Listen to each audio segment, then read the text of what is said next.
I'm surprised that. Okay, so I just got to get this out of the way. Yeah. The fact that the thing that's really funny to me about the two movies that we're going to be talking about is the fact that they both came out within a week of each other. Yeah. They're both about the multiverse, and that one of them was produced within the last year or two, couple years, the Multiverse Madness. Yeah.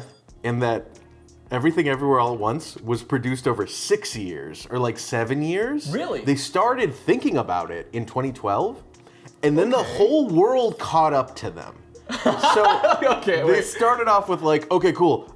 Here's an idea. Here, it's so out there, it's so interesting. And not only did Rick and Morty catch up with them, but then Spideyverse caught up with them, but then the entire Marvel universe, No Way Home, caught up with them, and then it got all the way to where there's two movies the same weekend or in the theaters at the same time that are about the multiverse, travel the multiverse, and one took so much time and effort, and the other one's Disney's yeah, we'll just do it. Sam Raimi, come over, let's hang out. So the way I think we should do this is I think that we should start with Dr. Strange. Okay. Because just so everybody knows that Everything Everywhere All at Once, go see it if you can. It's almost out of theaters. So I primarily wanted to release this video and talk about it with you now because this is beyond spoiler territory. Yes. It's been every interview I watched and every media thing about it that I saw, 2 months old by now when we're recording this. Before you go on, also, how many views those interviews and stuff had? Yeah, this movie isn't popular. It's really interesting because Jimmy Kimmel had an interview with both Michelle Yeoh and Key, the guy that plays the husband, and both of them are so underwhelming. Regular people. Well, no, it's so funny because they're into it, and Jimmy Kimmel couldn't give a shit, and it's Damn. and it's so funny because if you. Kelly Clarkson also did an interview with Key, the guy that played the husband, and it's just, she couldn't give a shit. And it's so funny that this movie took so much time, effort, and love, and all the interviewers are just yeah, I mean, cool, good for you, here's the media circuit. Only one of them, I forgot her name, but she mildly popular alongside the martial arts daughter? scene. Not the daughter, the lead, her name, what was her name? Michelle Yeoh. Yeah. She's been in a couple of things. Everyone else, not so much, I feel. So I feel that's why, the huge, vast American audience is who the fuck are these people? Let's not even care about them. But you're about to correct me, so let's go. This is why I want us to talk about it later. Yes. I have my phone. I've done so much research about this movie, and because I love it so much. And it's funny because we're in two separate worlds, kind of, because you just watched Dr. Strange, the Multiverse Madness.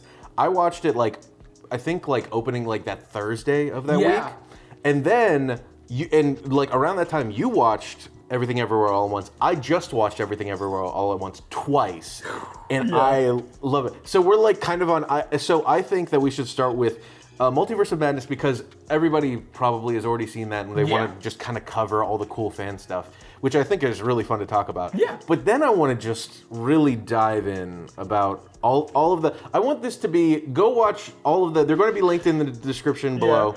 But go watch all of the interviews, but I want this to just kind of be a regurgitation of all the trivia I know about Everything Everywhere All at Once for us to talk about just how it's just so inspirational as filmmakers to see that. Yeah, because I as someone I want to say that I'm the stereotypical American audience where I don't know how much time this has been, how much time has been put into work.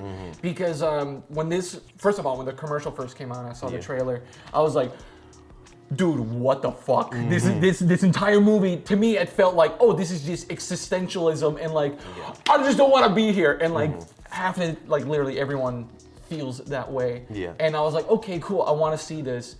But then going into it, it's deeper and deeper and deeper and deeper and deeper and it's so funny because of the fact that the movie itself was just this labor of love for the entire crew, but also the fact that when you see it, the trailer, you're just oh, this looks kind of quirky, but it's an action film. Yeah. And then you get into it, you're what the fuck? It's just so much. It's Everything Everywhere All at Once.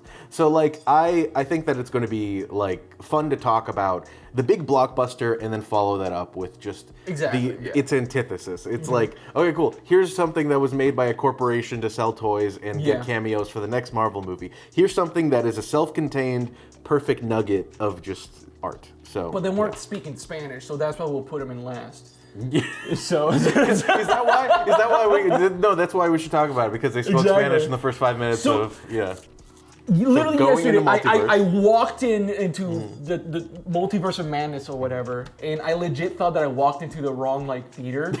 Because this has been a whole week of fuck ups. I booked my ticket. I was like, all right, cool. I want to watch this movie. And I book it. I'm like, I'm going to the wrong theater already. Oh, I'm really? texting people. It's like, hey, so I fucked up. I'm going to a different theater. And a different location. Yeah, a different location. Okay. Everyone else went to a different theater, and I was like, well, fuck. I'm gonna watch this movie by myself. Wait, are you serious? I'm dead serious. Oh, no.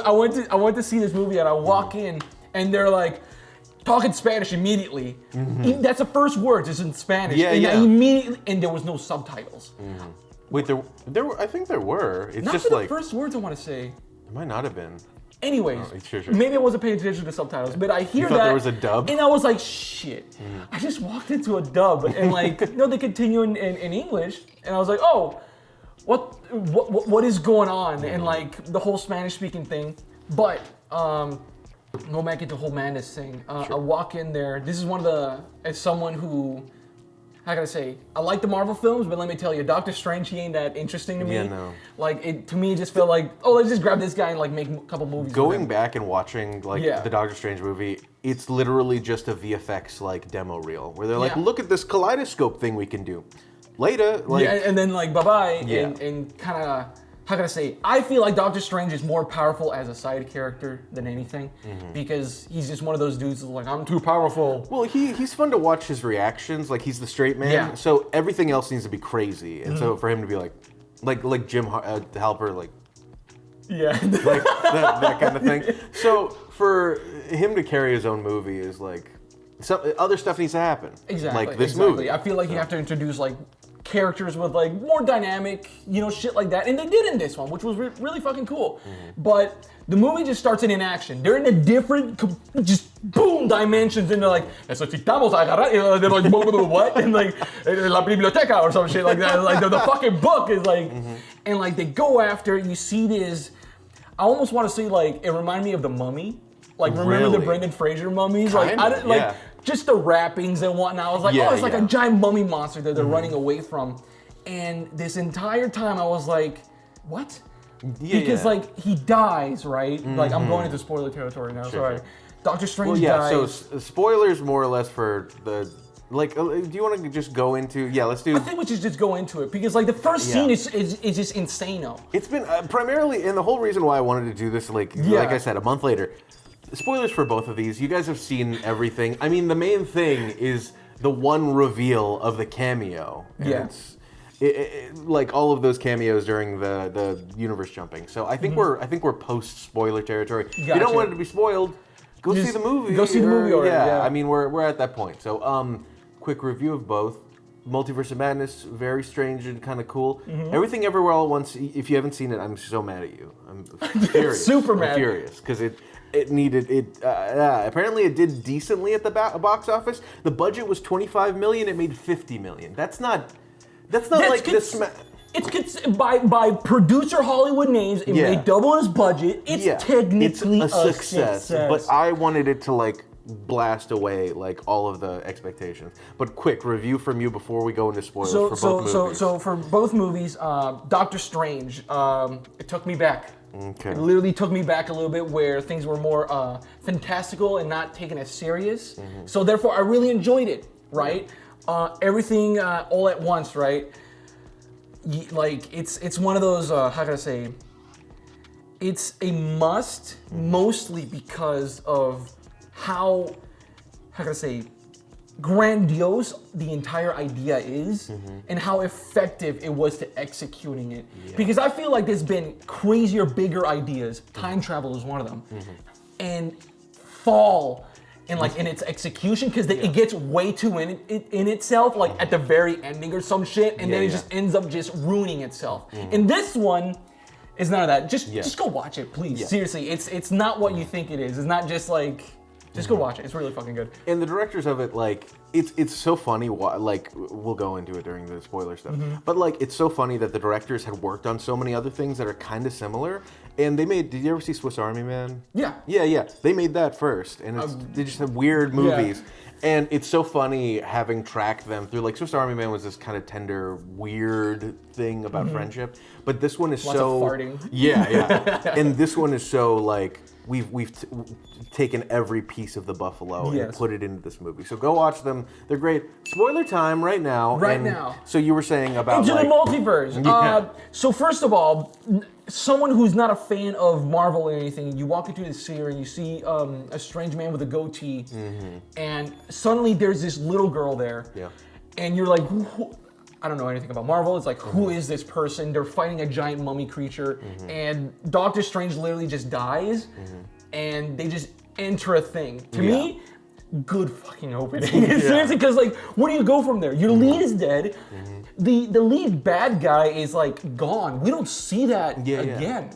It's like a quick introduction, and like it's its own little drama where you start off with like, here's Monster, bad guy, good guy, and America Chavez, and you like they're chasing, and then you see that not only Doctor Strange is like, it's a different one we haven't seen, but then he like almost betrays her and then dies, and you're not like, almost, he legit just goes for it. It's like, I'm gonna have to kill you. Like, he goes through the whole the same explanation from the Spider-Man movie, where it's like.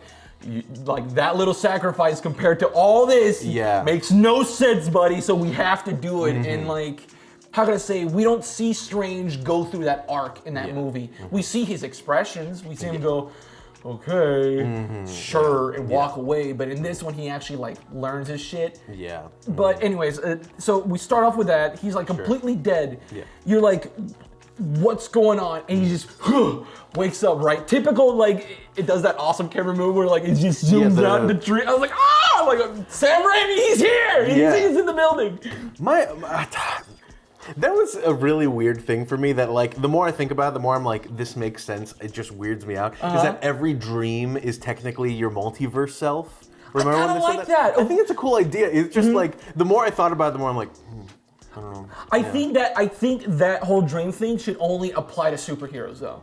Sure, like, I don't feel like maybe if a civilian approaches. My dreams are boring as hell. So like seriously, other multiverse versions of me are bored as fuck. Imagine being Captain America or anybody, a hero, and somebody approaches you. It's like, how you doing, little person? What's up? And they're like, I had a dream where your shield just went right through you.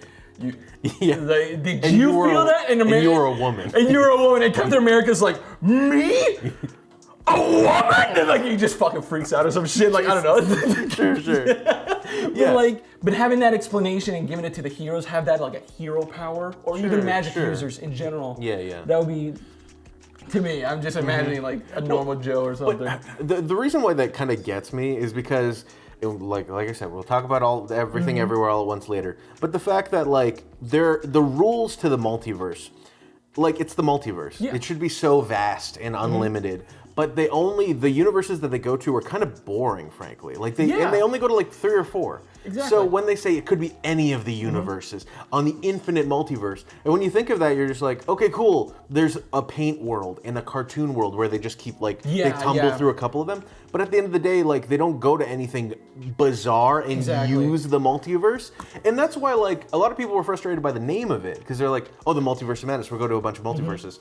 And at the end of the day, it was just kind of the story of like Wanda and her like psychotic break and using the Darkhold. So it's like, but where's the madness come in? Like Doctor Strange doesn't lose his mind. Nobody really like, the only person losing their mind is Wanda, who's still traumatically just crippled by like everything that's happened in like phase 3 of her whole show and whatnot, which before all that, Strange in America, they bury bury the other Strange. Love it. Yeah. They just go like, I've done. He even says like, I've done worse burials, bro. Like he just buries the guy. This is Tuesday for me. Takes care of them, which I don't know. In the whole like interdimensional going into the rules of this shit, right?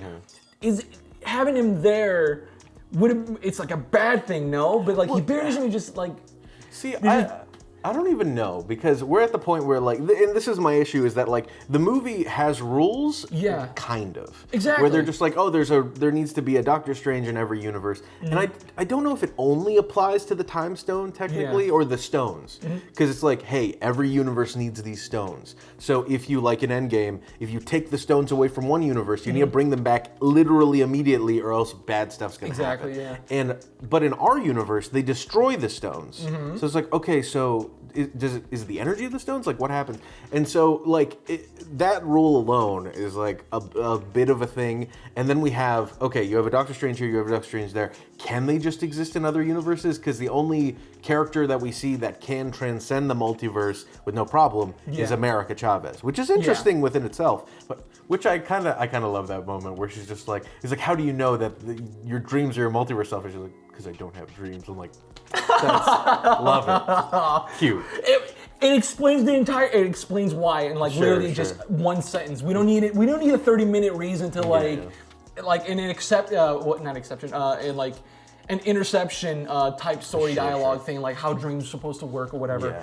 But so they go through like a billion universes, right? They have this entire. It was in the commercial where they're like traversing a space splits, and you see a whole bunch of crazy shit. I didn't watch any of the trailers, and I'm very glad, because I would have. A bunch of the reveals, like Agent Carter was revealed in the trailers. Those were in the stupid long ones, dude. I can't believe that. I can't believe they would do that to us. The 30-second trailers, those where they're at. Okay. Seriously, because like that's the one that I first saw, was like a 30-second one, and it's literally just the first 10 minutes of the movie. Okay. They show the big bad, like, oh, I'm like a mummy creature, and like they showed Strange struggling and the multiverse like traversal shit, and like almost that's it. You don't even see America. Is it America or America? America. It's America Chavez. Okay, you don't see her in the trailers whatsoever.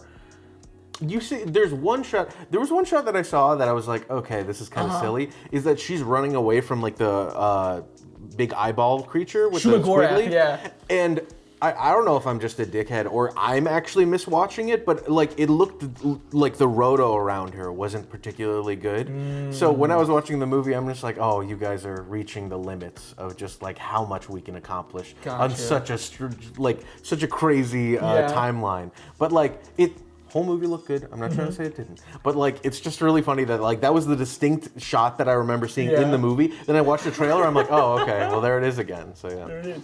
No, so. It's literally, they bury him, they go through the whole portal thing. I thought, like, legit, I was like, okay, they're gonna have to face that, whatever creature they did in the very beginning. The mummy thing? The mummy thing, because, like, they have to, it's, like, still out there somewhere.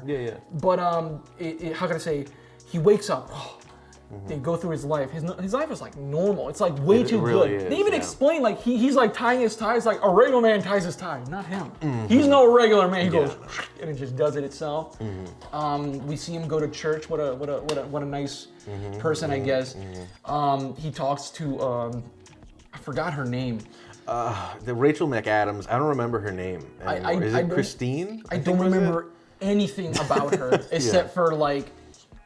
Love interest, sure. And apparently there were going to be more versions of her. They just cut them, so there was only really the two. So ultimately, and it's funny because like he talks to that doctor as soon as he comes in, and the doctor's just like, you don't matter. Basically, yeah. And he was in the first movie. He's the one that messed up the hand surgery. And apparently that's like a deep lore character in the Marvel universe that becomes a whatever. Who, the guy with the hands? No. The other doctor that he talks to at the very beginning for 2 seconds at the wedding. Yeah. And so it's funny because like the whole intro, and Marvel's gotten really good at this, where they're just like, let's advertise a completely different movie. Because you don't know the villain until the first 10 minutes of the movie, but in the trailers it looks like, oh, evil Doctor Strange is the worst thing ever. Yeah. And then you find out that it's like, no, it's Scarlet Witch, and she's just gone. The Darkhold has taken over her brain. Now she's just like on a one-track path to this ridiculous dream of being in a like. It's funny that she's just like, well, in every other universe, I have kids. I'm like, how? How did you have the same kids? In every other universe, her life is fucking perfect. Yeah, and only this one is the worst one. It's every other universe. I haven't seen any of the WandaVision stuff, but like in any other, like you didn't watch the show at all whatsoever. Oh, okay. The only thing I know is what you have told me. Okay. Like and this is just me going off a feeling, but every other, like, how can I say this? Any other universe besides that one, apparently, her life is just fucking perfect. Where, like, she walks in, she's like, kids, I'm home. And, like, the kids are like, we're watching cartoons, mama. And, like, shit like that. And, like, borderline cheesy hokey, just to drive in the point. And that's where like the Sam Raimi part comes in. Yeah. Where if at any point there were so many people that I talked to that came out and they were just like, it just felt kind of weird. There were moments where I didn't know whether to be scared or laugh. I'm like, that's Sam Raimi. He did it. It's so good. And the fact that like the kids like sing her a song and I'm like, this is it. This is what I came for. The cringy weird stuff that's like meant to be nice or weird. We got something. And it's just like, okay, both of you at the same time. Oh my god. Mommy, we like ice cream. We really love you too. Mommy, give us ice cream. Fuck you. And like she's like bawling and she's like loving her life with her two kids. Yeah. And then smash cut to her waking up and having and being alone in an orchard. That shot was amazing. That was very good. It just matches in like silence. Just alone, cold in her bed, no one else there. And it's funny because like you see the juxtaposition of like this whole concept being handled by Everything Everywhere All at Once. That like that's like like I said, every piece of the buffalo. This movie is frankly very like amazing for a Marvel movie because it has some of those like artistic elements, but very few. And it's so funny that like and they fit. Yeah. But also the fact that just like you could take a Marvel movie and just sprinkle in some traditional filmmaking like storytelling, and it feels like this huge rush of like refreshing new ideas. Exactly. And then you go see Everything Everywhere All at Once, and you're like, oh, we could have this. All the time. Because like with and this is going back with Sam Raimi as a director, just in general, right? Yeah. How can I say this? Marvel movies are to me, this might be just Neanderthal brain, are becoming a little bit too complex with like the characters and the rules and all this other stuff. But when you introduce someone like Sam Raimi, who's been making movies for fucking ever, right? And brings in some of those basics, right? Where like, hey, to show love, you don't need to like. You know, you can be subtle and just be like, I love you, and like kiss or whatever. Sure. But like, you can just bring in some of the hokiness, some of the more on the nose stuff, and like still make it fit in. Because then again, how can I say, the more on the nose, the more bigger, grandiose the acting shit. You know, the kids singing a song and shit like that. Yeah. It fits in that world because that world is grandiose, and like he shows it and he displays it in that way. Yeah. And like, it just fits. It just fits. And I super agree about the entire idea that like you can't. Marvel is shoestrung by or however you say it, that they're just like kind of entangled in, where are the references? Where's all the cool stuff that I should be picking out in the background? To the fact that like Dr. Strange, like we said, he works best if he's just reacting to stuff, but he gets like very little to do in this movie, and we're juggling like 4 separate things. We're juggling, here's a multiverse and all these cool things that are happening. Then we have America Chavez's arc. Then we also have Wanda's arc, and then we also have Dr. Strange's arc. There's 4 separate characters that have 4 completely separate things going on. And like the multiverse isn't really a character, but kind of is. So the problem is that they have to balance all of that, and that's just hard to do when a character study about Doctor Strange would fill out a movie. But like, it's so interesting that the first 10 minutes of the movie feel completely separated. That like you go to this wedding and you find like, he's not happy, which is like, if you're not happy, tell people. And her future husband is a fan of him. Yeah, which is hilarious. And the fact that like you start off with all of these little like, okay, well, what's the emotion? Like, what's the actual arc of this movie? And overall, it's like, okay, well, don't be envious of what other people have. Be like grateful for what you have, the friends you have around you. And that's why like Wong is the Sorcerer Supreme, because like at the end of the movie, like it took Doctor Strange going across the multiverse to be like, you know what I have isn't so bad. I shouldn't yearn for a family, for children that don't exist. I should just enjoy what I have. And then he just talks to Wong and he's like, do you feel happy? And he's like, yeah, I'm grateful for what I have, you dingus. It's like, great. It's like, if he just talked to his friends, he could have come to something similar, but he like experienced the whole movie. You know, Wong, if I talked to you in the first 10 minutes of the movie, there would have been no movie. Exactly. If we were like friends, that'd be pretty good. But ultimately, like, it's so interesting because like that's the emotional core of the movie. I don't know if too many people coming out of the movie would have gotten that. Like, it makes a lot of sense when you think about it, but the movie's so concerned about what Wanda is like going on this rampage, and then at the very last minute, she, like America Chavez, instead of like doing a big punch and blowing her to bits, like shows her, hey, what you've been trying to do won't happen. You want to destroy a version of yourself so you can live in that place, but that version of yourself is a different person with completely different like feelings and emotions and actual like connection to their kids. You don't know who those kids are. Kind of. Like they're an idea. And those kids barely fucking know you. Yeah. This is your ideal fantasy of what it is, and it's not actually what it is. And you need to put the effort in to actually get your perfect storybook ending. But like everybody I talked to that watched the movie was like, yeah, that kind of sucked. I thought that we were going to have a big epic battle fight at the end, and what we ended up getting was like this one moment where her other version of her touches her face, and then she kills herself, and it's like for a lot of people, they didn't feel like that was particularly like great. When like I'm like, I know why they did that, because the whole movie's about perspective and gratefulness and envy, and they're showing like, hey, that will destroy you. So I legit thought like, just like everyone else, there was going to be a big battle, because like we're skipping all the way to the end right here. We're going back to the middle. Anyways, so the middle's all bullshit. Don't watch the movie. No. That's So they meet each other, blah blah blah.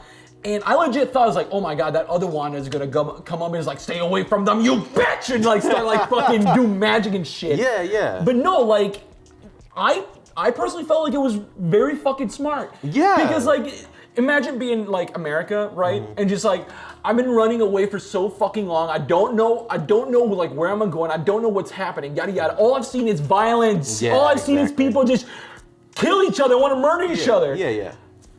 Let me just, for a second, give you what you want and show you what it is that you're doing. Yeah. And then, and you would never expect that from like a kid, especially. Yeah. But like going through the shit that she's been through, she was chased by an octopus, bro. Exactly. And it's funny because like I thought there were a couple things that I thought were just going to end up differently, but one in particular was that like the pep talk that Dr. Strange gives her. Yeah. It's like I'm going to be real. It's kind of not great. Believe in yourself. The context of it, hilarious. Yeah. That like a zombie, gross like Dr. Strange is trying to give her a pep talk. The fucking way. That's funny. But like there was one moment that I'm like, well, why didn't they mention this thing? Is that like her powers are triggered by being scared, or like a heightened state of awareness. And so I was like, I thought it would have been great if he's just like, you've been running this whole time. And she's just like, well, my powers are triggered by scaredness. She's like, well, you should get scared. And then like she like used that scaredness and that like confidence in that moment to do it, which is what I think the subtext was. Yeah. She was using her like scared of the situation to then use her powers and kind of hone it, but it comes all at one, like it kind of seems like it's not really predicated on much else that happens in the movie. And ultimately that's my issue, is that like the character of America Chavez, everybody's like, she's great, she's super good, and I agree. But the fact that like I don't think she gets these small bits of characterization that at the very end I don't think like the equation doesn't balance out for me. That like when at the very end she uses her powers, the only other moment that we saw her use her powers is when she tried to punch that like glass, and the glass made the star. Only moment. Every other time she's like, for her to be able to completely harness her power, I think was too much. I think it serviced the plot. But like having maybe a couple other moments and then having him basically say, oh, you don't have any training. Let me tell you something that might be able to help you, when in reality he just said, you're great and you can do it and we're all counting on you, and I'm just not, if this fails, I'll kill you. So. Everything you're perfect. Everything you've done has led you to here. Yeah. But don't worry. If shit goes wrong, I got you. Exactly. You might not like it. Either this works or Wanda kills you. It's fine. Yeah, like that's the end of it. And like, so going back to the whole, you said earlier we can have a whole character study with like Dr. Strange and like their dynamic and whatnot. You know what helps? What? A memory bank. Literally step on this thing is like, hey, this is why this person is like this. Hey, this is why this person is like this. All of those moments for me legitimately were just like, I can explain them away with just Sam Raimi being like, we just need this to happen and it's going to happen in the most overtly like visual way. Like how can we make this moment that we need to be in here be really visual? There's a memory pad where we walk on it and it shows you their most traumatic moment. So first of all, it doesn't just display it to you. Everyone around you sees it. Yeah. Everyone around like saw that like him giving a watch. Can you imagine being a civilian just walking around like that weird guy? Oh, he got a cool ass watch.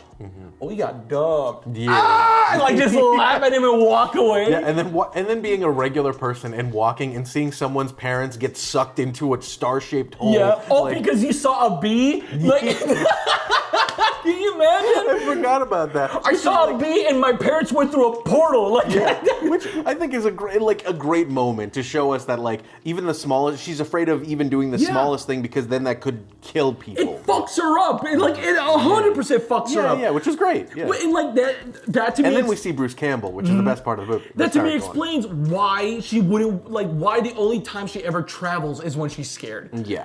And it's like, damn, and like she's been scared for 75 times, I think. Yeah, or she says she's gone to like a gajillion universes. And I and I love that, she even says, she's like, you could just like take things. Money is not really a thing in any other, food's free in every other universe. Free it's weird. Everywhere. Yeah, it's weird that you guys make people pay for it. And then Bruce Campbell like chases after them, but like, I love that they happen to, so if people don't know, in Sam Raimi movies, Bruce Campbell always makes an appearance. It's so beautiful to me, the fact that he shows up and then Dr. Strange does a spell that immediately makes his hand start punching him like in the Evil Dead movie. It's like this good, cute little nod that then the very like post-credit scene is he's like, it's over! It's like, so good.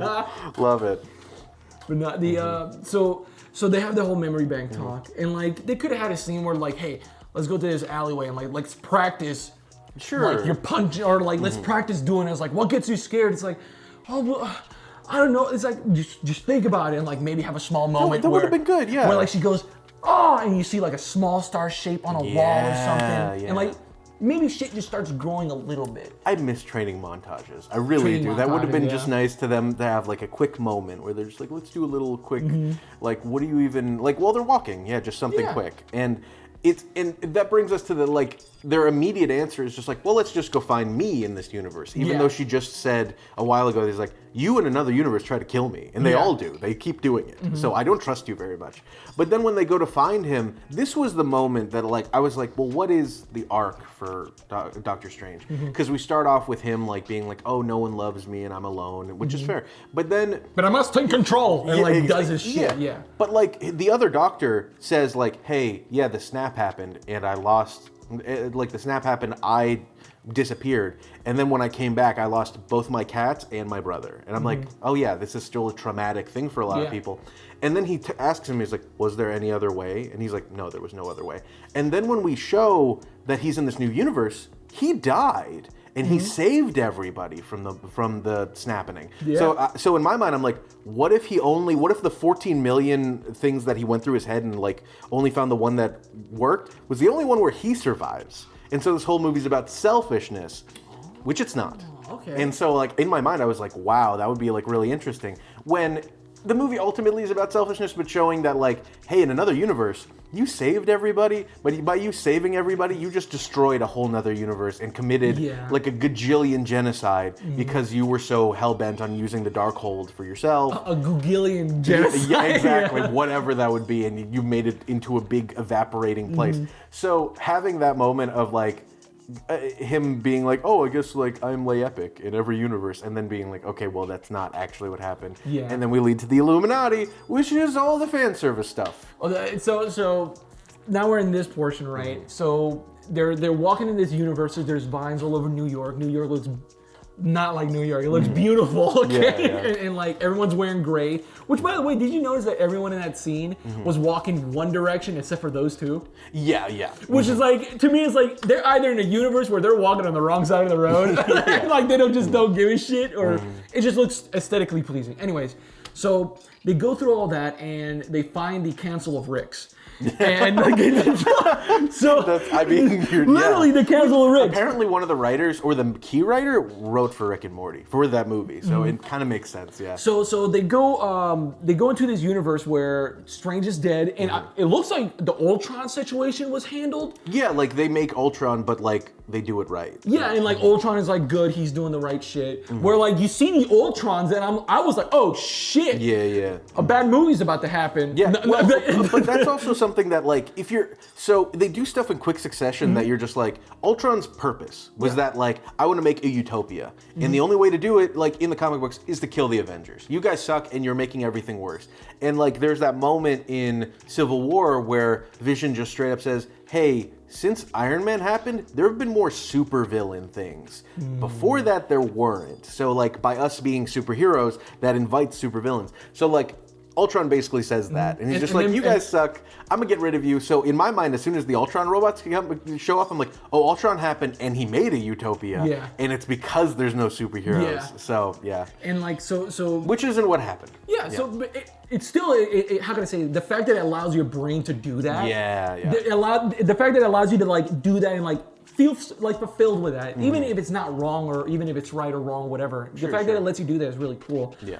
But they go through this entire thing and like it looks like this universe is ruled by science, kind of, where like they even have like bracers where science bracers that beat magic. Yeah, where like he can't use his shit. He's in this the cube thing. He's in this cube like Hannibal Lecter thing where it's like, oh yeah, nothing can penetrate through that. Even though in that shot you see the two pieces of glass where they meet and there's a gap. Yeah. And like I was like, dude, come on, you could have picked a better shot for that. Anyways. It's funny because Christine says, she's just like, I actually invented these. I'm a lay epic science lady because in this universe all these technological advancements. I'm like, I don't know how being a doctor kind of all that training transfers over to multiverse, whatever. But you do you, girl. I'm happy. I'm proud of you. If you have the words doctor in front of your name, you are automatically a genius in these. Exactly. Okay? You can do whatever you want. Exactly. So they show up and they're like, hey, in this universe, you died sacrificing this, and like he's all like, oh wow, man, I'm so great even here. And like they meet up with the Council of Ricks and they're like, no. Yeah, exactly. Did you know that you're not the greatest thing? Yeah. You're the fucking worst fucking thing. And he's like, he's trying to explain to these people, it's like, I'm not the worst. The worst thing is about to happen. In which I like. And that's the good thing about the trailers is the trailers are just like, Dr. Strange is the most worst thing for the multiverse. Yeah. Because he himself is like, can destroy a multiverse if he wanted to. Or at least in that universe, he proved that he did that. Yes, exactly. Yeah. And so for the trailers, that makes sense. And for them to be like, yeah, no, you're like, we saw what you can do and it's bad. So we're just going to lock you up and you're awful. But then we see that like, yeah, like you said, Scarlet Witch shows up, and so she's been doing something that does a whole Carrie scene in that place. Everything Everywhere All at Once did better, where they sorry, we'll get to that. Exactly. Where she does dream walking, where she like embodies another version of herself, and like she showed that she's kind of just in this big self-loathing, that she would take another version of herself and just kind of like you see when they revisit that same version of her, has like scars and stuff from all the stuff that she put her through. She's an object. She's not her. Exactly. Like she doesn't care at all. Yeah. So she shows up and she's been dream walking, and they're just like, oh, well, it doesn't matter. We can handle. Yeah, like legit. The other version of Captain Marvel says like, we can handle whatever you have. So I think this is the time that we should talk about, before we get to what happens to them, we should talk about all of the multiverse, the Illuminati cameos. Yeah. So of the characters that they introduced in the Illuminati, which I know none of them. Oh, okay. 'Cause my brother and I, like, we follow these things, and so as soon as they say like the Illuminati will see you now, I was just like, oh, I turned to camera, I'm like, Reed Richards is going to be in this movie. I thought they were joking. I heard Illuminati, I was like, this is a Rick and Morty skit. Yeah, if you don't know what it is, you're just like, what I thought it was a Rick and about? Morty skit. Anyways, go on, sorry. Yeah. So them showing up is like, it's something that people have wanted for a while, and I think this is the best way to do it without doing it in our universe. Because the Illuminati is the smartest people in the universe that come together and make these huge decisions that are basically authoritarian. Like, you guys don't know how to handle yourselves, we'll do it for you. And that's what that universe is. So I think it's a good way to introduce that without making it about our world. Because the whole Illuminati thing comes from the fact that we have Reed Richards. I'm trying to remember. There's like Iron Man, all these other characters that are just like the smartest. Yeah. So they bring them together to like. I think Hank Pym's in it, like this whole thing. Yeah, so that's in the comics, right? Yeah. So for them to introduce it in this movie is smart because they wouldn't do it otherwise. And they're meant to be these totalitarian kind of dictators that are like benevolent, more or less. Yeah. So for them to show up and for them to be like, each one is its own little fun, cool thing, I was like, that's kind of fun. And they have Captain Carter, who, the What If series. Total badass. Yeah. And the What If series did a good job to like implant some of these where like, hey, we have an evil Dr. Strange, we have Captain Carter. So when you watch the movie, you're like, hey, the thing I know from the thing. So that just reminds me of the clip from Half in the Bag where it's like, I clapped when I saw it. Yeah. So them showing up and having Captain Carter, the other version of Captain Marvel, and you can like... so much better, by the way. Yeah, Holy she's great. shit. Cool. She was so much better. Anyways. Well, and the fact that like you can piece together what happened. Like her Captain Marvel happened because she was chosen to go on this ship and do this thing, and then the reactor explodes and she becomes Captain Marvel. They just picked her friend to do it, and that's what happens. So that, Captain Carter, which we've seen in What If, so if you did the required reading, you know what happens. And then we have Black Bolt, Blackagon Baltagar, is from the Inhumans show that nobody watched. Wasn't there, wait, there was an Inhuman show and there was an Inhuman movie, right? Or am I... It was kind of like, I think they took the movie and split it up into episodes there was or something. A movie though, right? Yes, there was like a made-for-TV thing. Okay, yes. sure. And so that's the actor. That is him. That's him from the show. So for him to show up in like a full like ridiculous like spandex costume, because in the show he wears just regular clothes and looks like a regular dude, just like in kind of regal clothes. So for him to show up in the costume is just like, this is a weirdly deep cut I didn't know I wanted. He looked happy in it too. Yeah. He's just like, cool, I'm here, and this is great. And then we have, I think I might be missing somebody, but then we have Reed Richards as John Krasinski, which I mentioned Jim Halpert at the beginning of this whole episode. That the fact that like he was the fan cast, everyone wanted him for that because his wife looks like Sue Storm too. She looks like the Invisible Woman. So for them to cast him and then probably cast her is great, because then like it just kind of works out and everybody wants it because he's just kind of been proven to be a good actor. There's a great video by, I think it's Nando V Movies, where he talks about why John Krasinski wouldn't be the best Reed Richards. If you want to do Reed Richards is a nerd who's just like kind of obsessed with technology. Yeah. So he's his own worst enemy. He can't even keep up with like a good relationship because he goes towards his work first. Yeah. So this is a good version of him because everybody views John Krasinski as this like lovable guy. Yeah. And so he says like, I'm a family man. So that version of him is like 5 movies later version of Reed Richards, because OG Reed Richards gets them into he's the one that causes the thing. He's like, let's go into space and do this thing, and they're like, I almost killed my friends. Yeah, exactly. And even in the like shitty Fan 4-Stick movie, which I have a weird soft spot for, he's the guy that gets drunk and he's like, let's do this thing. Wouldn't this be funny? And then ruins everybody's life. So them introducing him here, best way, because they could just not commit to it. They could pick somebody else if they wanted to. Don't think they will. Everybody's going to be mad. But it was a good way to get that out. And then we see Professor X, which... So,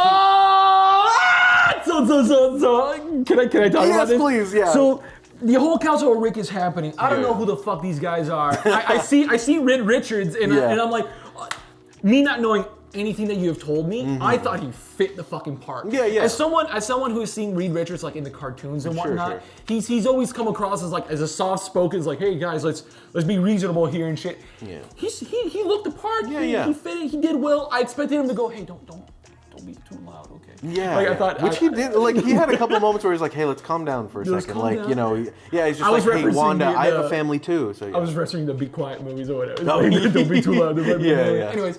So this entire thing happens, and like there's also, I forgot his name. Mundo? What was his name? Oh God, I don't remember his name. But his name. His the he's supposed to be actually Doctor Strange's like nemesis. Yeah. But like he even mentions it to him to America. He's like, actually, he and I have some beef in my universe. I'm like, we haven't seen it. We saw it in the post-credit scene for your movie, and that's it. So for him to show up is only a deep cut if you know that he's supposed to be bad. So yeah, but I don't remember his name.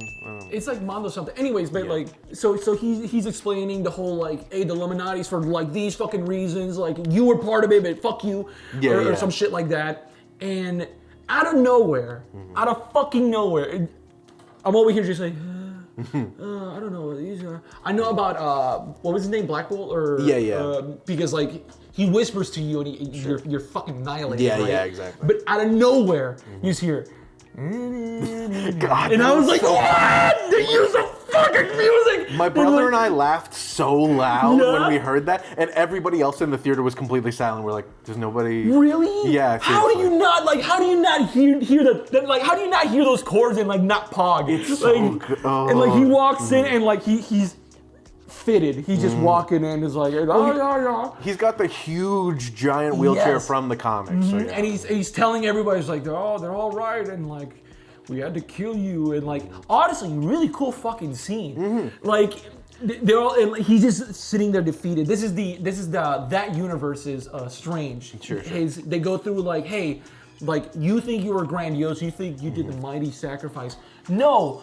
You did a whole bunch of bad shit. You got to the book. You were doing all this dream shit because, like, what was it called? Dreamwalking. Yeah. Dreamwalking. You were doing these dream walks, fucking up other universes. You blew up and fucked up one universe, and you came to us saying, "Hey, I fucked up. I'ma continue fuck up. Can you guys do something about it?" And they did. Yeah. Fucking Black Bolt said, "I'm sorry to him," and just annihilated his ass. Disappears. So good. And he got snapped. Like literally, he got snapped. He said, "I'm sorry." It's like that fucking does it, and then he comes. A whole Carrie situation happens where like everything is going down, and Mondo or whatever his name is. I wish I knew his name. Yeah. He's like, "Don't worry, they'll come back and like our decisions will be made." And you're just hearing and seeing all this chaos happening. Yeah, and for them to introduce Professor X works because not only the Illuminati, but also the fact that like. Everybody's just like, this bad, you're bad, I don't like you, Dr. Strange, because our universe, Dr. Strange, bad. And then he does the brain thing, which like shows like the waves, which is so dude, nice. when he did this and you see the wah, wah, wah, wah, wah, I was like, so beautiful. But then also the fact that he's the only one that could truly be like, this guy kind of chill. I get I get his vibe. And so, like, in the whole movie, that's another thing that I kind of hate about these superhero movies is all of them need to be like, this person's different. This person is the lay-epic version of themselves. In all of the movies, they always say, this guy's special. And it's just like, okay, well, I get it. Like, this is our universe, the 616 universe is supposed to be, like, the prime cool one. But at the end of the day, they, like, when he said that, he's like, this Doctor Strange is pretty cool, and he's probably the best one in the multiverse. Just for me, just got like, okay, I'm kind of sick of this whole idea. But it serviced the point that they're just like, this guy's kind of cool, and then we see that the whole Illuminati. Okay, so yeah, Wanda's been dreamwalking. She shows up. And they're just like, oh, she's fine. And frankly, like a lot of the magic in this universe just seemed kind of arbitrary. Like Doctor Strange would make a big saw, like in fucking Green Lantern, where he would summon something. And like in my mind, I'm just like, what is your like? I thought you could like obliterate stuff. I remember in Endgame, you made a bunch of versions of yourself, and they all threw ropes on Thanos and like stopped him for a second. Where did that version go? Where you're struggling with a big eyeball monster that they replicated the moment from Spider-Man 2, where Doc Ock is climbing up the they replicated that with the eyeball monster, which. So Wanda show up. I've never been so happy to see just it's that moment that like for a filmmaker or a storyteller or whatever, you're just like, the perfect thing right now would be for everyone to die, and then it happens. And you're just like, thank you, Raimi, thank you, or whoever wrote. Because like the Council of Ricks, they were really confident. It's like. You were the problem in this universe. You're Wanda. She ain't shit. Like we can handle her or whatever. They even like they even come at her. They try to be civil. Yeah, yeah. Like Reed Richards is like, hey, you don't want to do this. Like I'm a family man. Like fucking whatever. And she's like, do you have a wife? It's like I do. And I love her. And it's I got like, kids. okay. Yeah. And I got kids. Like okay, well somebody will take care of them. And like it's just like, he just gets string cheeses obliterated. this man. It was so good, and his head pops like oof. Yeah. So Sam Raimi needs to chill out a fucking bit. This is a kid's movie. Yeah, right. Okay? Which a bunch of people were like, I feel like it should have been rated R. I'm like, I don't know how much I disagree with that because like it was intense. There was a scene where PG-13, but Jesus. There was a scene where a woman goes like, "No, you cannot kill this book. I have to fucking do it. Like I'll do it. You need to live." And like she goes to stab the book, and it's a dolly into her decaying face, and the only thing left is a tear. Yeah, and it's like rough. What? It's as a kid with not knowing what's real and not real, you'd be like. And before all that, she's walking amongst corpses, like charred, like In the beginning, like Wanda just murders this entire group, and it's so funny how much they're trying to redeem her that I'm like, bro, she killed like the entire time she's like. That's a justification I love for any villain, is for them to have such a different perspective that what they do feels completely justified. That like when she shows up, she's just like, I'll murder all of you because your lives don't matter. There's an infinite multiverse. She becomes Rick, basically. Where it's just like, I'm just trying to get out of here. This I'll let this whole universe burn as long as I can get to any of the tangential ones where I have kids. So you guys are literally nothing to me. And she even goes like, I'll even put you in one where you're together with her. Exactly. It doesn't matter. Like, once I rule this place, it's my rules, baby. Yes. You do whatever Which you is like. a great motivation for a villain. I love that. Yeah. Yeah, especially like when you have her power and like when you have the whole council of Ricks or like even Strange saying, hey, it's prophesized that she's either gonna destroy everything or rule everything. Yeah, exactly. Fucking pick one or shit like that. She comes in, says, "Hey, the only lives that matter is my kids. I'm gonna torture your moose person," and like, you know, she gets her fucking way for being her. Yeah, which makes sense. Yeah, her mentality makes sense for her. And the slaughter spots for all of the Illuminati, the one that's kind of weird was like Black Bolt to be like, he'll destroy you with the mouth, whatever. And he's like, what mouth? And then covers his mouth. And then he does the dumbest thing where he tries to speak and blows out his head. You're just like, Jesus. Like, that immediately I'm like, this is not rated PG-13. You cannot show that to kids, No, dude. oh my God. His brain just goes... And his eyes fill with blood. And like, he that is a disturbing image. Yeah. And then everybody, like... After that, the only other thing that's like remotely gross that happens is that, which I love that when Professor X shows up, he goes like this and like points at her, and then she like does the thing, which is actually kind of a reference to House of M, the very beginning of House of M, the one where WandaVision is about her taking over a town. House of M, she rewrites the whole universe to her having kids, and then Professor X like warps into her brain and says like, stop. You're literally everything you've done is corrupting the universe and is not real. None of this is real. Your children aren't real. This is all bullshit. Put it back. Like he deliberately just keeps saying put it back. So that was a cool moment for him to like come in and see like, oh, the other consciousness of herself is under rubble and trying to free her so that they can get to the other version. And it would have been, I think he kind of says that. He kind of says a moment that's like, the couple of words remind me of the beginning of House of M, so it's like, oh, cool, they're doing an homage. He dies, and you're just like, okay, well, that was fun while it lasted. Especially when like he tries to help her and everything, and there's a little bit of humanity left in her, apparently. Like just the tiniest fucking bit. Yeah. You walk in through a door, there's like the scene is super minimalistic. It reminds me of the Matrix, where like everything is white. The only thing you need to see is like, hey, go through this door. This is what's displayed. There's a little bit of her left. Yeah. Xavier does what Xavier would fucking do. I need to help her. And like just reaches out. She's a mutant. I want to help out. And goes for his hand, and like you can tell on her shot that he's fucked. Where like she's like help me, and you see his hand. You see his hand give up. And he's just like this. It's like, I can't. There's nothing I can do. And like suddenly, just a cloud of red just behind him. He's just a weak old man. And it's the one other thing that I enjoyed about that one moment, which was like a minute, is the fact that like the version of her that's the Scarlet Witch, you see in her brain. So you see that like this isn't Wanda anymore. This is a weird, gross, like Sam Raimi-esque witch that's just gross and terrible and will snap your neck quickly. So it solidifies the fact that like she's beyond saving kind of, and that it's going to take a moment of her to realize that like what she's doing is wrong and basically kill herself, which she does at the end of the movie. But I think that it's still hard to see that without actually thinking about it. And that comes back to like what I said about the arcs, where you're just like, okay, well, this seems out of character that she would just kill herself and come to this conclusion after just seeing herself in this universe that like where she's nice and has kids and the kids don't want her, they want their mom.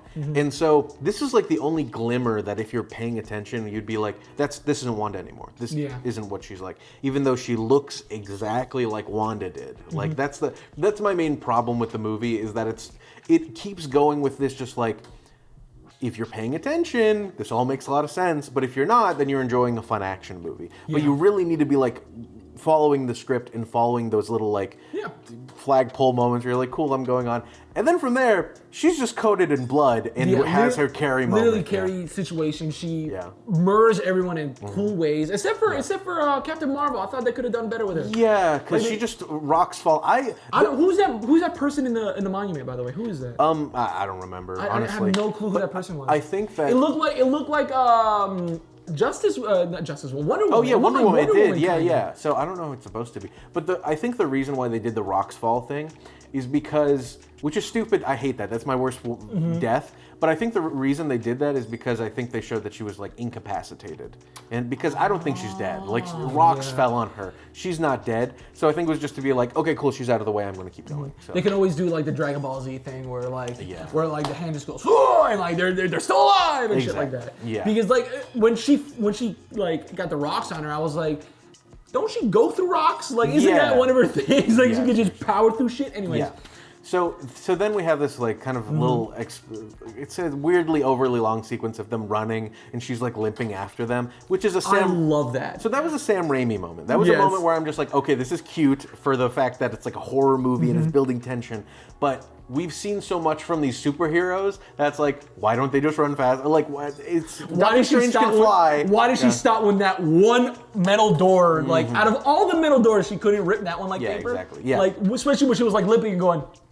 Yeah, but she can fly. She can fly. Like she can fly. She can probably make a bubble to protect herself from the water. And so, but a movie needs to happen. Yeah, and so that was the only reason. Is like, let's go slow until we're right under the water and then do the thing. So that's fine. But like then they get to I forgot the name of the like super cool book that they're trying to find. That's like the good version of the Darkhold. Are you talking about? He said it. He literally said, he's like, we need to find. He looked into camera and said, we need to find the MacGuffin that gives me whatever I need.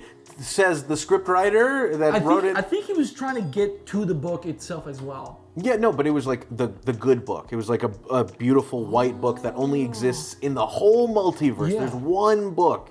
And the Illuminati made like a portal to it because they're like, we want to keep an eye on it. And it's in their basement under a lake of the city. Yeah. And so when they show up to it, I immediately was just like, two things are going to happen. One, it's going to give him whatever he needs, and whatever he needed was inside him all along. Or two, they're going to destroy it, and it's going to be this big like, oh shit moment. And then when they destroy it, I'm like, nice. Yeah, exactly. Thank you. So wouldn't it be funny if like they drop the water on her and she's like, and they're like, okay, this is the final door. It's like, I'm gonna use my magic. He does this. It's like, I can't get it open. What's going on? And America just goes. It's like it's because it's not a magical. It's just grab it and that's it. Which I think was like, wasn't there like a key that they used? It was his watch. It was his watch. It was a perfect slot that his watch fit in. That was and cute. Like it did it. Yeah, good character moment. Yeah. But then things burn, and then it's funny that Wanda. So it's not just things burn. They re-entered originally that place that they were in the beginning. Exactly. Yeah.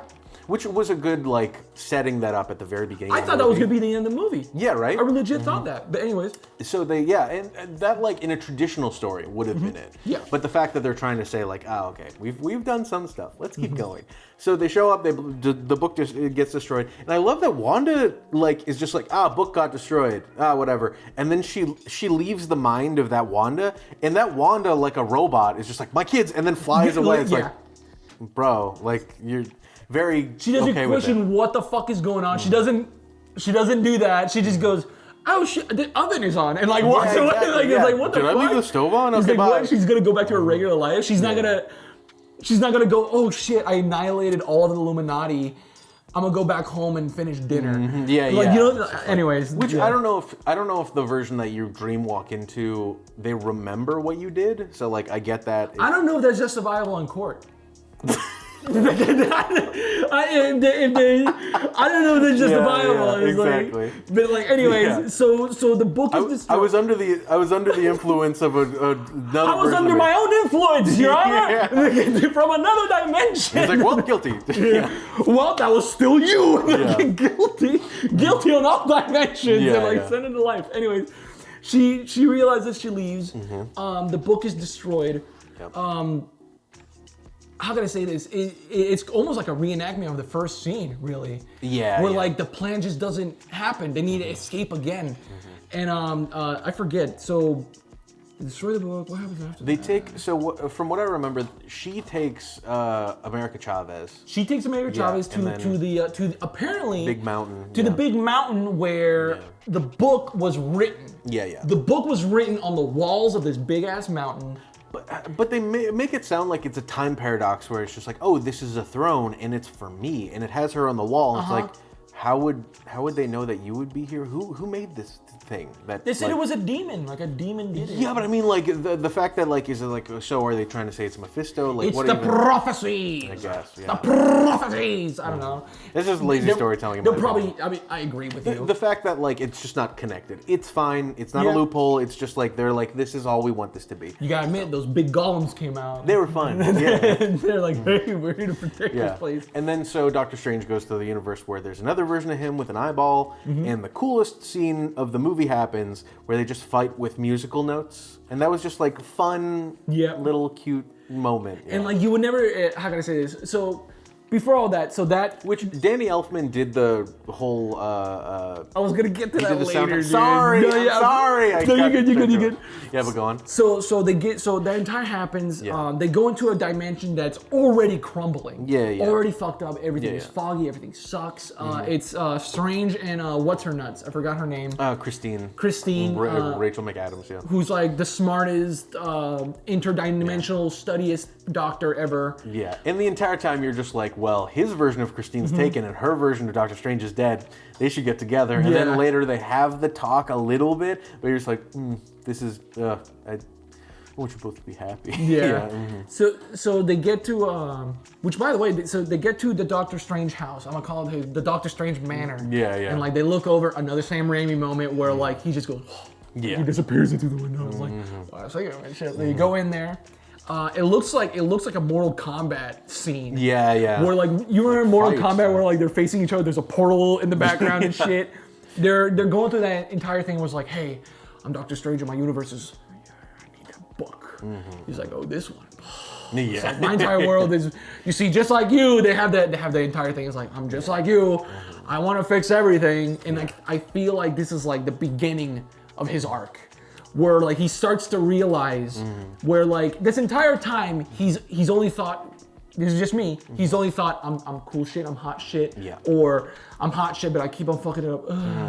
I'm still hot shit though. He's never seen himself this fucked up. Yeah, fair. He's never seen himself like that pale. This pale, this just awful and like wanting to do awful shit, right? And the entire musical note fight happens, which is to me was fucking cool. Yeah, and that gets into his arc that like I think the whole him experiencing himself to see like, oh, okay, like I need to overcome my own hubris because every time I've seen myself, every one of those times where I think that I'm making a decision for the greater good or whatever, or like what I think is best, always turns out shitty because I'm worried about myself and why I'm so cool and not about the greater good and whatever the actual good stuff is. Yeah. So then seeing him overcome his eyeball self where he had, and that's also a symbol that like a lot of people online were just like, okay, well, what does the symbol even mean? That like he has the eyeball on his forehead. So what my brother thought, or somebody I saw the movie with, was just like, I thought that the eyeball meant that the version of himself that was evil that dies there took over his body in the regular world. So that's why the eyeball shows up. Yeah. But I think that actually the eyeball just shows up when you use the Darkhold, and he used the Darkhold. That was it. So I also had the same issue where like because like that version of him has the eyeball and he also has the Darkhold, and I felt like, oh, that's him when the Darkhold has taken over, right? Exactly. But like he has the whole eyeball thing, and the movie ensues, and it turns out that Strange ends up having the eyeball after all. Yeah, exactly. Yeah. So to me, that the way that reads is, okay, maybe he's. And this goes back to like what Professor X was saying. He's like the greatest version of all the universes. Yeah. Maybe this is the version that overcomes that and is able to like use it. Because remember, a zombie him, he's like, bro, these are spirits. Yeah. You're the master of this shit. What's wrong with you? And like he just kind of like masters them and shit, right? I thought that was the moment of the movie that I'm just like, this is peak Sam Raimi. We're not only. We have magic rules, but they don't really matter that much. It's just we're trying to do the most like ridiculous fun thing. And so that one in particular was just like, love it. Because not only he's like, I need to go back to our universe. It's like, well, there isn't a version of you that in your universe is like, not one that's alive. And I never said they had to be alive. And then like does that, he's like, you're gonna need to protect me. And she's like, from what? He's like, the demons. And then they show up and they do the Sam Raimi like, exactly. Like, what are demons? Exactly. He's like, you can't do that. And so then he like takes. I love that Christine. So that last part was them just like the writers being like, we're just tired. Tell him that he can harness the demons, and then he does that and makes them into a cape, which was so good. Imagining being her. Yeah. Right. I'm the smartest dimension version of myself that knows about all the other dimensions. Yeah. This motherfucker's making me face demons and like I'm a scientist. Like a fire thing. She uses a Dark Souls contraption that she just grabbed from the wall and said, "Match plus this equals demon be gone," and like just literally the demon goes blah, blah, blah, and like go bomb and like so good. It's amazing. Oh my god. And then like was it him that it was her that tells him. Yeah. So it's like, dude, you're the master of whatever. Just fucking control them. And like the zombie himself goes. Like he goes, and like he starts controlling them. I thought that scene was awesome. As hokey and as cheesy as it was, and it goes back and and to me that makes a link with the zombie him going up to America and being like, hey, I didn't believe in myself back there, but I got those demons in control. You saw that? You too could also maybe be demons. Nice. I don't know. It's something like that. That's good. Yeah. I felt like it surprises me how much of this movie is subject to the fact that they're like, oh, I wish I could fly. Like, Wong gets knocked off the cliff and then has to try to climb back up the thing. And then he loses his cape and he has to run around like the multiverse. And then, he's a zombie and shows up at the same place they did and was like, I guess I gotta walk up Mount Everest. Now let's make a cape out of demons so now I can fly. So like, and then him showing up was just nice for him to be like, I'm a zombie. I can't do this. Like, she's like, aren't you gonna like take my power? Or he's like, no, I'm a zombie. I can't. It's fine. You do the thing. Like, so does he? So hold up. Can he not do that because he's a zombie? Because they made it seem like he could. He could. But at the end of the day, it's just like, in my mind, I'm like, oh, they're gearing up for a fun battle. When he's just like, shows up, he's like, I'm literally on my last limbs. He couldn't even do his magic as a zombie. He looked at his fingers. He couldn't do shit, really. Well, he could, but you can't, they said that you can't teleport in that place. Oh, that's right. So, but at the end of the day, like, it just led to that moment. America does her thing, and Wong, who's just got the shit kicked out of him the entire movie, he's like, "Can we go home now?" And now America is learning the magic arts, which I think is fine. In the movie, it's interesting to me how much, like I said, if you're not paying attention to a lot of the like thematic elements, that ending with Wanda, like, rocks fall, she dies, just does not feel earned. If you're paying attention, you're like, Wanda this whole movie has been succumbed to a dark force, and that thing is making her want something that's awful. Like we've seen with Doctor Strange, that when he wants to like save the universe, the Darkhold is just like, oh, you want to save the universe? Yeah, sure, but we'll sacrifice another universe. Like it has a monkey paw element to it. Oh, you want to find your kids? Cool. We'll destroy every other universe for you to get to one where you have your kids. Yeah. And even when you're there, they're going to hate you. So like that, she then realizes that moment. But I think that for a lot of people watching it, we're just like, I don't know if that's as cathartic as punch, kick, whatever. So I'm glad they went there, but like I get why people are just like, okay, I guess we already had our fun, but it wasn't in like it was a Sam Raimi version of fun. Sam Raimi movies can end with like a fun, wacky. We don't like you, and like throwing toys at her. And shit. Yeah, exactly. Where like your ultimate like ending comes from the fact that like somebody is like dealing with like just this weird, wacky situation. So I like that. But like I said, at the end of the day, I wish the movie did more with the multiverse aspect of it. Yeah. Which is why the next movie we're going to talk about does an amazing job at it. So just to finish this movie off, sure. Right? I loved it. I loved it as in it was one of those where I'm usually in one of those people that's like, I'm watching a Marvel film, I'm just going to turn off my fucking brain, I'm just going to watch it and try to enjoy it. And this one, you can do, how can I say, a mild amount of thinking and still get a whole lot more in return. Where like you said, there's 4 key characters in here, and they all go through something. Yeah, right. Yeah. They all learn some shit. How can I say?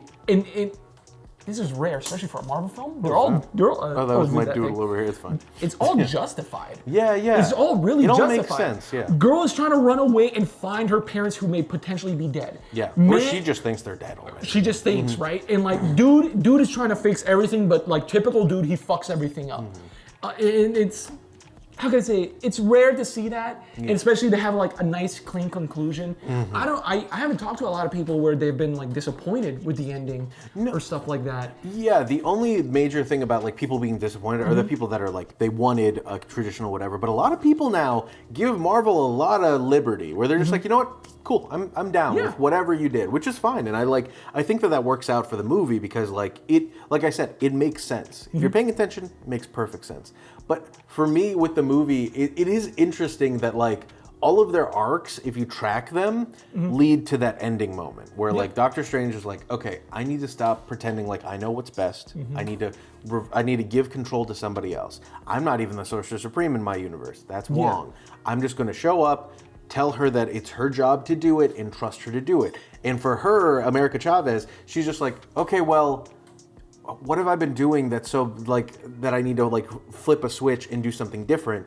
I think it could have been handled better. I think she could have had a better arc of like the training or whatever, her getting to the point where she can control her powers. Because then he says like, well, you've gotten us everywhere we needed to be, and not like just random places you can control your powers. I'm like, actually though, come on. What if the message at the end, instead of Zombie Strange saying, hey, believe in yourself, he was like, hey, it's okay to be scared. Yeah, that's like right now. It's a Sam Raimi movie. It's a scary movie. Like, what if he said like right now is the perfect time to be scared? That's exactly what I mean. But be scared that direction. Yeah, exactly. Exactly. And then she goes, ah! And that's that would have been good because then it's just like, okay, you just need to channel either your emotions or your powers.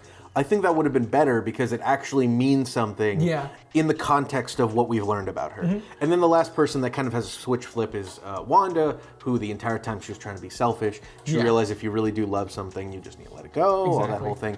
Didn't need to die. I don't think a lot of people have said that she's probably not dead. I don't think that her or Captain Marvel are dead because, first of all, that Captain Marvel, who gives a shit? Yeah. But also, that like, the multiverse, blah, blah, blah. If they ever want, they can bring her back for whatever reason. We're at the point where characters in the MCU have died. We might be getting to the point where they just keep coming back. Because that's where the comic books went. No one's died for sure. Like, and there was no major, or they said there was going to be major consequences if they stayed on each other's like dimensions and shit. And like, I didn't really see too much of that. Where you had a buried dead Doctor Strange in our original universe, right? But then again, that Doctor Strange was dead and the other one was gone, so I guess it's still nullifies it. I guess. Anyways, it's like one of those things. Don't think too deep in it, okay? Exactly. Just don't do that. You don't need to do that. Which I think is fine, and that's ultimately like the point, is that this was Sam Raimi getting the opportunity to like put his stank on like a Marvel movie. Yeah.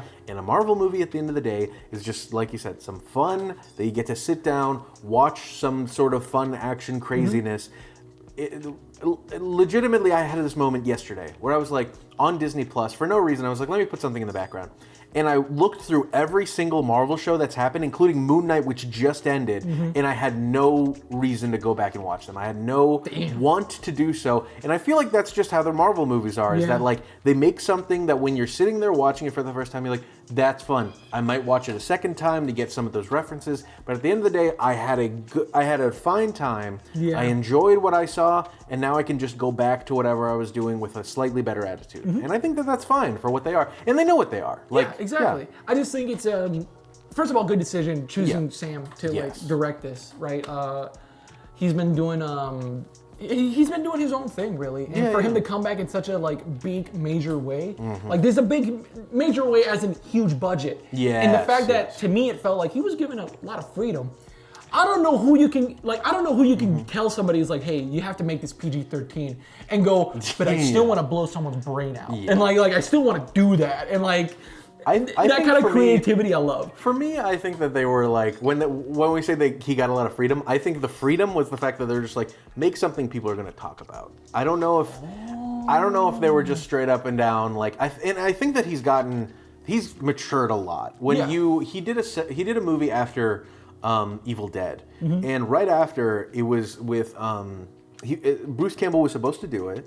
He was supposed to be the lead actor, and his composer was supposed to be his friend. He works with his friends. He started when he was like 19. He was very young, and so for them to do this other movie, they're like, "Cool, you're an up and coming kid. Your name's out there. Cool, we'll let you direct this thing." And then they didn't give him any freedom, and he deliberately did like an interview where he said like, "The studio screwed me on this film," and he's gotten to the point where I think he understands that he's just like, I need to have a contract that says I can do these things that I want to do. You guys get what you want, and we're all happy at the end of the day. And Bruce Campbell gets to punch himself in the face. And he's been in business for fucking ever. Yeah, like 40 years now, I think. And that's incredible. Like seriously. Yeah.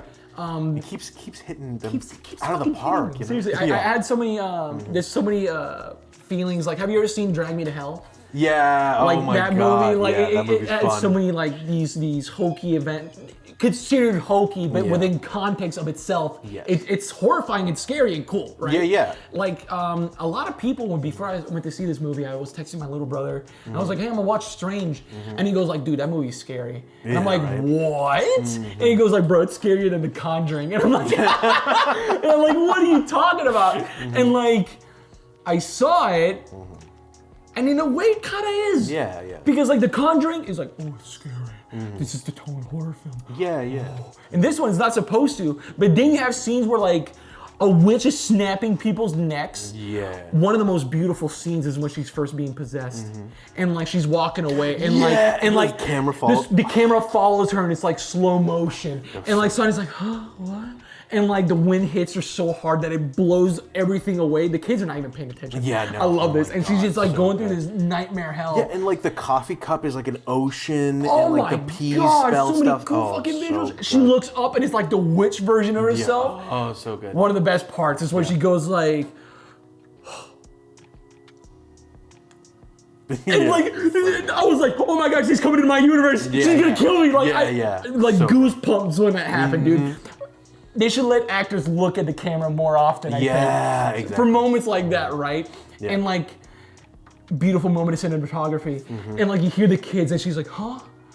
And like, the camera is like, starts to like orbit around her. And you can tell she's like, I don't want to do it. Yeah. Oh, she starts doing it, like she faces so the kids and like, mommy, we love you, mommy. And like, that entire scene happens. Yeah. Or when, I'm just talking about cool shots. Yeah, now. no, they were just the Sam Raimi style. The super Dutch, the matching where she's over here like this. Yeah. And like, 100% match, dude. 100% match. I was like, I love shit like that. Yeah. I just love shit like that. And you immediately like get put into like, this is a Sam Raimi movie when they're at the wedding and he's like talking to the guy and he's just like, oh well, wedding, blah blah blah. And you're like, well, is this a wedding? Is it a funeral? Whatever. And then you hear the wedding music and then the camera like dollies and like moves around the whole thing and like it tracks to everybody and like it goes from Doctor Strange to and it's like, whoa, we're in it now. We're already there. In my opinion, like, I don't know if that was one of those moments where I'm like, I know it's a Sam Raimi film, but I could tell that like,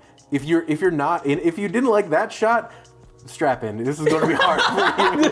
Yeah. Because like, how can I say, it feels jarring at first. It does. It does, right? At first, like, because the movie's like shot semi-normal. The most obscure shot before that one is the fucking like turn. Yeah. And it's not even that obscure, right? No. Fucking we did that. Yeah. It goes to this, and then suddenly, a huge follow dolly. Kudos to that fucking follow focus, dude. Seriously. That person just... Yeah. and having to go back is like, oh, I can only imagine in that position. A lot of the movie I just felt was like, like I said, it was fun to see more of the indie filmmaking just come out in a movie that's meant to be so crisp and clean. Yeah. You're just like, oh, this is fun stuff that like people when they're having fun on set and like, what if we just did this? And like you just had the fun stuff. And so yeah, I could feel like this movie, for a lot of Marvel movies, they're completely prevised. There is a 3D version, like a 3D animated version of these movies before they even remotely go into production, and they just show the crew like, this is what we're gonna make. And I feel like they probably gave him a couple scenes where they're just like, yeah, no, we can go for it. Yeah. And like, so this entire movie, like, you having all these fun moments. You know what's not fun? Taking care of a falling laundromat that goes nowhere, having a fallen business that goes nowhere, just... I love it. Suffering. Wishing you were somebody or somewhere else. I'm so happy. I love this movie so much. So, everything, everywhere, all at once.